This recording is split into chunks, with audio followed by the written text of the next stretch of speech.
Tudo ótimo. Prazer recebê-lo aqui no programa. Obrigado ao espaço aqui na TV Rio Branco. Obrigado também aos telespectadores por ter me dado essa oportunidade de estar à frente agora no mandato dentro da Câmara dos Vereadores. Vereador, de onde veio tanto apoio para a sua candidatura? Na verdade, o apoio ele veio da população. Foi um projeto de quase 9 meses, onde a gente começou um movimento chamado Geração Atitude, e esse movimento ele prega valores. E a gente começou conversando com os amigos mais próximos, e os amigos foram apresentando para outros amigos, e assim, ao passar do tempo, a gente foi criando uma rede de relacionamentos, né, com grupo em WhatsApp, com uma página no Facebook. Então, na verdade, foi de modo voluntário que as pessoas foram aderindo e deu certo. Graças a Deus deu muito certo. O senhor e o doutor Roberto Duarte Júnior, que eu falei agora há pouco, representarão a partir de janeiro a bancada jurídica lá na Câmara de Rio Branco, entre 17 vereadores. Para muitos, a gente diz, tá boa a representatividade com 2 vereadores, advogados. Mas já tivemos 4 na sessão mais importante, na legislatura mais importante, digo, não menosprezando as demais, mas foi a que elaborou e que promulgou a lei orgânica de Rio Branco. Nós tínhamos 4 advogados. Mas os advogados estão, aos poucos, voltando a ter representatividade no Legislativo Municipal. Mas isso é bom, né? É sempre bom ter advogados compondo essa banca, porque uma das principais funções do vereador é elaborar projetos de lei. Então a gente precisa de pessoas qualificadas lá dentro para poder estar atuando e ajudar durante essa legislatura aí de 4 anos. Então é interessante a presença tanto dos bacharéis em direito quanto dos advogados. Muito bem. O que levou o jovem advogado e agora vereador a optar pelo PSL, o Partido Social Liberal? Olha, o PSL foi o partido o qual mais se adaptou às nossas filosofias do movimento Geração Atitude, que prega alguns valores. E foi o partido também que deu carta branca para a gente poder trabalhar, né? Aceitou a nossa renúncia financeira partidária, deixou a gente trabalhar de forma independente, diga-se de passagem. A gente adotou uma linha um pouco diferente, né? Porque nós acreditamos que o vereador ele é o grande fiscal do prefeito, né? Então a gente tem que ter uma certa independência. Claro. E a nossa luta maior era para conseguir isso, para chegar lá e fazer um mandato sem amarras, para poder votar os projetos de acordo com a sociedade. Por isso se deu a escolha do PSL. O senhor se dá bem com o presidente regional do partido, o doutor Pedro Longo? Sim, o doutor Pedro Longo foi formidável com a gente, né? Eu sempre digo que ele deu uma carta branca, confiou no nosso trabalho, e o resultado foi esse. O PSL saiu fortalecido, né? Nós tivemos aí uma votação expressiva, conseguimos eleger 2, né? Um grande abraço, inclusive, para o doutor Pedro Longo, né? Para o Marquinhos, para o Mariano, para o Gilmar, os dirigentes do partido, os demais candidatos também, que fizeram uma campanha brilhante, e que sem eles não seria possível esse resultado tão bonito que foi o do PSL, aí o segundo partido que mais elegeu o vereador. Ele esteve aqui há mais ou menos 20 dias, ele ciente do trabalho que fez. Claro que é uma equipe, né? Mas ele é digamos assim, o comandante dessa aeronave, né? E ele teve essa... ele acreditava pelo menos a meta do partido era eleger pelo menos 2 vereadores. E deu certo a meta. O Pedro... Hoje é a 4ª maior força da Câmara. A 4ª maior força. O doutor Pedro ele é muito gestor, né? Pessoa altamente qualificada, foi meu professor na Universidade Federal do Acre, em Direito Eleitoral. Então, é uma pessoa brilhante, né? Que eu muito admiro, né? E que tem muita gratidão por ele, por ter deixado. O PMB, apesar de não ter eleito nenhum representante, mas foi importante também para assegurar a legenda aí, né? Nós tínhamos alguns fortes candidatos também pelo PMB, né? E que ajudou bastante. A chapa foi brilhante, né? Essa é a verdade, o desempenho, todo mundo em um pé de igualdade, vamos dizer assim, né? E isso favoreceu, né, o PSL sair com essas 2 vagas também. Partidos tradicionais e que têm estrutura bem maiores que a de vocês, não conseguiram eleger ninguém. A exemplo disso, podemos citar o PP. Isso. Ficou sem representante. A nível nacional, nós temos um crescimento muito grande dos partidos pequenos.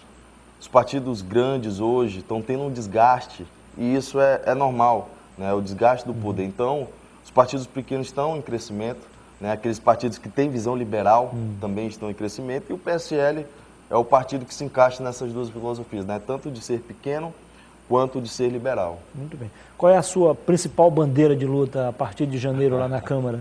Redução dos gastos públicos. É. A gente tem batido forte nessa tecla, nós temos hoje no Brasil... Você acha que isso é uma forma de tornar a máquina mais eficiente? Precisa, né? A gente vê muitos gastos desnecessários, não só na Câmara, né? Até que a Câmara aqui é bem enxuta. E a gente tem que começar cortando na própria carne, né? Inclusive, uma das nossas propostas é reduzir meu próprio salário, reduzir parte da verba de gabinete e conseguir uma economia ao longo de 4 anos de R$ 100.800. Pode parecer pouco, mas se todo vereador fizesse isso, nós teríamos uma economia de R$ 1.700.000. Vamos colocar o projeto. Já fez essas contas? Já fiz essas contas. Vamos colocar esse projeto de lei também em pauta, né? Ver se os demais vereadores também pensam da mesma forma, para que a gente tenha uma redução significativa e um mandato eficiente. Eu acho excelente a sua proposta, louvo a sua ação.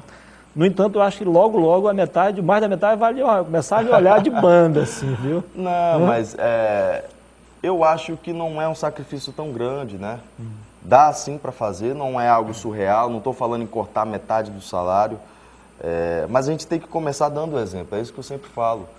Para a gente ter uma gestão boa, a gente tem que fazer o exemplo. E vamos começar por nós. Né? O Brasil está em crise financeira, nós temos que reduzir os gastos públicos, principalmente aqui no estado do Acre, que tem uma folha salarial na administração pública muito alta, né? E que daqui a pouco não vai ter mais condições de sustentar. Então vamos começar dando exemplo. Não, claro, a sua proposta é excelente, eu acredito que vai ter apoio da maioria da população, vai começar a bater palmas. Agora, ao mesmo tempo, vereador, a gente tem que ser realista que, se você analisar o que tinha 20 anos atrás de regalias para os 3 poderes, tanto o Executivo, o Legislativo e o Judiciário, você fala do Ministério Público, Tribunal de Contas, e aos poucos foram enxugando essa gordura, foi sendo queimada, e parece que os serviços públicos continuam ineficientes. Então parece que não é só aí o problema, não é só reduzir. Eu acho que o senhor falou, eficiência também. Arrecadar melhor, investir com eficiência, né, com decência. E fazer o uso da tecnologia. Sim. Nós, por exemplo, ainda no município de Rio Branco, algumas certidões nós temos que ir até algum órgão da prefeitura, sendo que isso pode fazer pela própria internet. Isso perde tempo, dinheiro, perde dinheiro. Problema no trânsito. Problemas no trânsito, e aí você tem uma economia até de papel. Claro, né? Porque não há impressões. Então a gente tem que modernizar isso. E outras vezes também nós entregamos a mesma documentação para vários órgãos do município, né? Sendo que podia ter uma integração entre esses órgãos para poder fazer esse acesso. Então são soluções que não são de outro mundo, mas que ajudaria muito a administração pública a reduzir custos e ser mais eficiente, até mesmo na questão do tempo. Da sua categoria, veio apoio também, importante? Não teve apoio, né, da instituição, até porque a OAB ela tem que se manter imparcial, né? Mas eu digo de alguns colegas. Sim, alguns colegas advogados ajudaram também, né? Alguns amigos que antes mesmo de se formar já eram amigos, né? Mas houve sim muitos amigos advogados que apoiaram a causa, né? E é importante a OAB participar desse mandato, porque a OAB tem muito a acrescentar. Tem várias comissões de defesa do consumidor, né, algumas outras comissões importantíssimas que nesse processo vai ajudar bastante. Então, a OAB está de portas abertas para receber esse mandato e a gente também está de portas abertas para receber a OAB. Eu lhe vi algumas vezes nas esquinas, entregando material, conversando, cara a cara, tete a tete. O Luiz Carlos Moreira Jorge, que é uma pessoa que eu respeito muito, que começou a fazer colunismo político 15 anos antes de nós aqui, e ele fez algumas notas dizendo, mostrando essa diferença. E o senhor acha que isso foi importante, esse contato direto com o eleitor? É melhor do que pagar alguém para mandar distribuir material? Foi importantíssimo. Eu tinha uma grande dificuldade de entrar na comunidade, fazer essas reuniões comunitárias. Isso, infelizmente, existem pessoas que cobram para fazer, né, e não era o caso da nossa política. Então, eu não podia ficar parado. Peguei os meus panfletos, coloquei debaixo do braço e saí nos sinais, entregando de um por um, né, para as pessoas. Ao decorrer do tempo foram surgindo reuniões para a gente fazer, mas eu me sentia bem, era no Sinal, tendo contato direto com a população, conversando as minhas propostas, trocando uma ideia, algumas pessoas faziam algumas perguntas ali, em questão de segundos eu tinha que responder. Mas, certamente aquele sinal de 3 ou 4 tempos ele ajudava, né? Ajudava. Aquele da Rua Sergipe, então, nem se fala. Então, às vezes eu abordava 2, 3 vezes a mesma pessoa e isso foi muito legal, porque eu te vi no sinal ali, poxa, estou gostando de ver, e isso que me dava força, sabe? Legal. Isso que me dava motivação, as pessoas falavam, segue em frente, que esse é o caminho, Emerson. Muito bem. Conversei aqui com o vereador eleito, Emerson Jarude, do PSL, Partido Social Liberal. Ele, juntamente com o José Juruna, vão representar o partido a partir de janeiro na Câmara de Rio Branco. Foi um prazer, vereador. Boa sorte. Obrigado, obrigado. Competência o senhor tem de sobra para isso. Poxa, muito obrigado. Quero agradecer a população de Rio Branco pela oportunidade que me deu, pelos 2.734 votos de confiança. Pode ter certeza que eu vou fazer valer cada um deles, tá? Contem comigo e a partir de janeiro eu estou à disposição da sociedade para o que precisar.